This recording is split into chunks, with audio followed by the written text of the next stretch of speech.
Alright, so in today's video, I'm going to show you guys exactly how we stop problems like your dog counter surfing when you leave the room or leave the house, just by using simple positive punishment as well as positive reinforcement. It's very easy. Make sure you watch the video all the way through to the end. Alright, so what we did to set Lola up for this is we set up a camera in my living room. We also put 2 plates out on my coffee table. One was a plate of cut up hot dogs, and the other one was a plate of ground beef. And so the whole idea of what we're doing is we're leaving the room and we're letting Lola go and make her own decision. She has no one to tell her what to do, what not to do.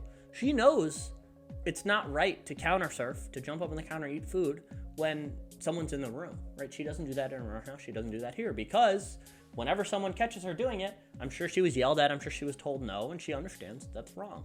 The second someone leaves the room, that punishment is now out of the equation. And so there's no consequence for her jumping up and eating the food. If we catch a dog doing it 20 seconds later, 5 minutes later, it's already too late to punish a dog. We have to catch a dog in the act the second it happens. It's all about timing. And so what we did was we hung out for a couple minutes, made sure that she didn't do it when we were in the room, and she wouldn't do it, right? She knew it was wrong.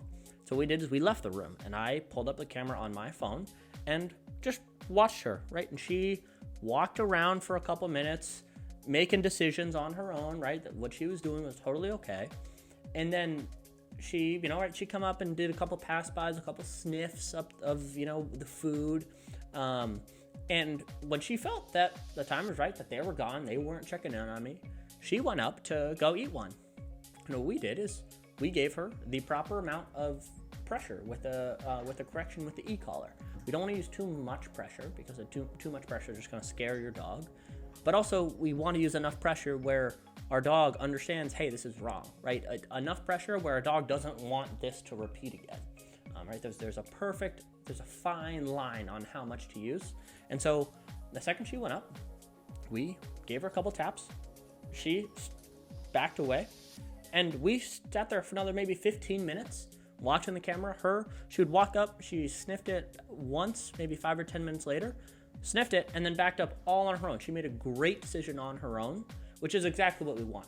Because now she understands that even if I'm not there, that punishment is still there. If I leave the house, if she jumps up on the counter, that punishment is still there, whether I'm there or whether I'm not there. And so that is really important for a dog to understand.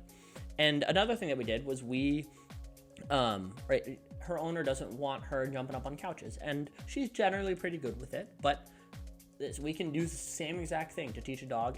If someone doesn't want their dog on their furniture, do the same exact thing, right? A dog knows it's wrong when you're in the room, but the second you leave the room, all rules are off because there's no punishment.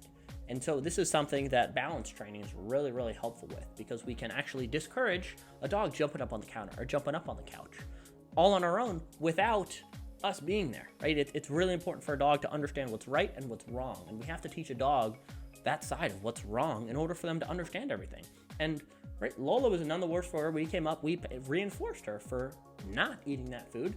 That's where good things happen, when she doesn't eat the food, and she's learning that. And so, this is a really important thing for dog owners to understand, is we have to be discouraging behaviors. And this is an awesome way to discourage a dog from doing bad behaviors while you're gone, while you're out of the house. Well, I hope your dog does not counter surf anymore. Implement these things in your life.